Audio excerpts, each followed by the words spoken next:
One of the best things about sports is the extreme emotion it brings in the athletes, as well as the spectators. Overcoming adversity or a tragic loss often turns sports stars into heroes and makes memories that are remembered forever. Here are the 10 moments that brought tears to every sports fan. Brett Favre throws 4 TDs a day after his father died.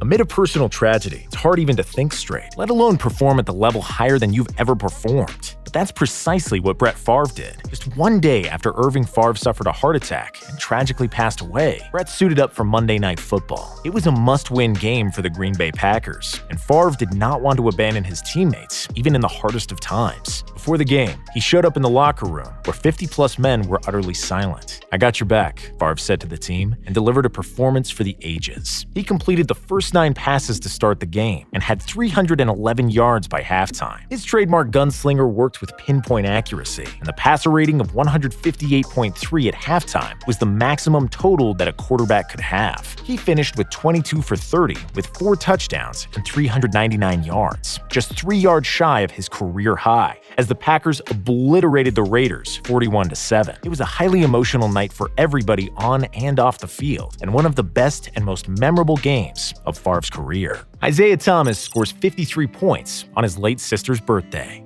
All Isaiah Thomas wanted to do in life is to play basketball, and all his life, he was doubted because he was the shortest player on every court. Even his parents wanted him to quit, thinking he wouldn't make it and that he needed a plan B. His younger sister China was his biggest supporter. When she tragically passed away in a car accident in 2017, Isaiah was devastated. He was having a career year in Boston, where he averaged 29 points for the season, the best mark of any Celtic since Larry Bird, which is pretty impressive for the shortest player in the NBA. He came directly from his sister's funeral to play in Game 1 of the second round against the Wizards, and it was heartbreaking to see him cry on the bench when he wasn't in the game. Against all odds, the emotional Thomas scored 33 and led the Celtics to victory. In Game 2, he was even better. On the night that would have been his sister's 23rd birthday, Isaiah poured 53 on the Wizards, 29 of which were in the last quarter and overtime. The 5'9" point guard was absolutely unstoppable, leading the Celtics to another win. "Today is my sister's birthday. She would be 23 years old. The least I can do is play for her," said Thomas, while the world watched in awe of his bravery. Dee Gordon hits a home run for Jose Fernandez.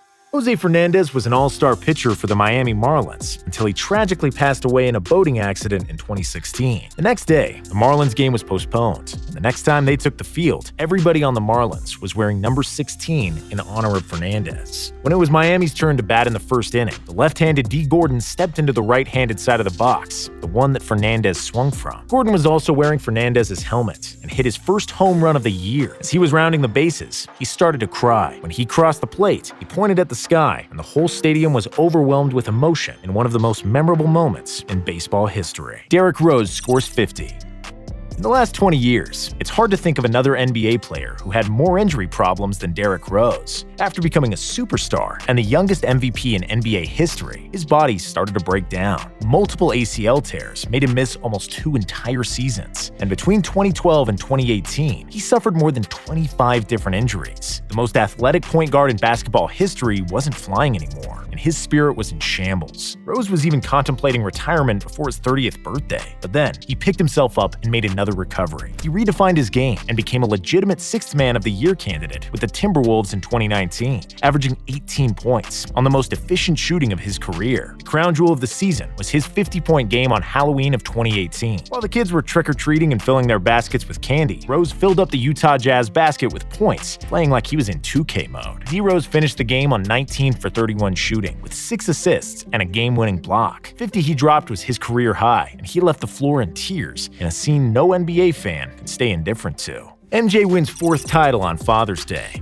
Michael Jordan was exceptionally close to his father, with whom he shared all the ups and downs from his basketball career ever since he was a little kid. When James Jordan was killed in the summer of 1993, it was one of the main catalysts for Michael's decision to retire before the start of the following season. And because his father always wanted him to play baseball, Michael switched the Air Jordans for cleats and a baseball glove, and started playing minor league baseball for the Birmingham Barons. After the baseball stint and an 18-month hiatus from the NBA, Michael famously returned to the Chicago Bulls in 1995. However, MJ's long layoff played a part in a playoff loss to the Orlando Magic. In 1996, Michael returned to full strength. The Bulls added Dennis Rodman and marched to the best record in NBA history and a 4-2 victory in the NBA Finals over the Seattle Supersonics. The most memorable image from the finals wasn't a particular shot or any basketball play. It was Michael Jordan laying on the locker room floor crying uncontrollably. The final game was played on Father's Day, and this was the first championship MJ won without his father, which shook him to his core. I know he's watching.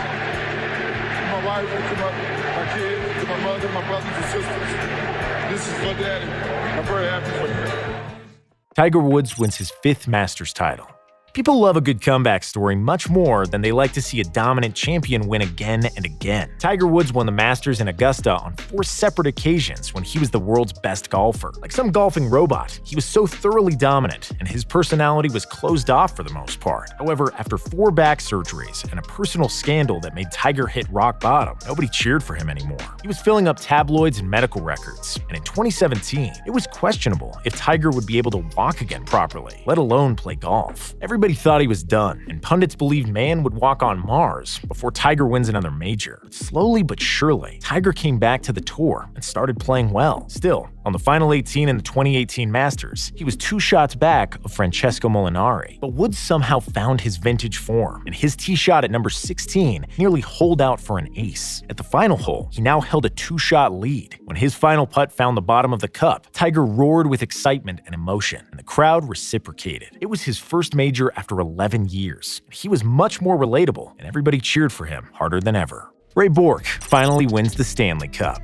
After 20 years spent with the Boston Bruins and 2 losses in the NHL Finals, Ray Bork moved to Colorado in the everlasting search of a Stanley Cup. Throughout his career, Bork reached the status of one of the best defensemen ever to play hockey, winning the Norris Trophy as the league's best defender 5 times. Before the season, the Avalanche superstar Joe Sakic promised him that they would win the Stanley Cup and that he would be the first to pick it up. Colorado would indeed make it to the NHL Finals and win the title in Game 7 and bring the legendary defender the much-coveted Stanley Cup. When the captain, Joe Sakic, was supposed to hoist the trophy at the trophy celebration, he instead passed it over to Bork, fulfilling the promise he made before the season. "The easiest pass I ever made," Sakic said, as Bork battled tears of joy. Saints return to the Superdome. The Saints are the pride of New Orleans, as basically the whole city is infected with football. When Hurricane Katrina struck in 2005, it took a lot of things from New Orleans, and football was one of them. Due to the damage to the Superdome Stadium, the Saints were forced to play their home games in San Antonio and Baton Rouge for the 2005 season. 13 months after the hurricane, on September 25, 2006, the Saints returned to New Orleans. The Superdome was packed against the Atlanta Falcons, and the whole city needed a victory as a sign of a new beginning for the city and the franchise. The Saints obliged, defeating the Falcons 23-3, bringing joy and new hope to the entire city of New Orleans. Dale Earnhardt Jr. wins at Daytona after his father died.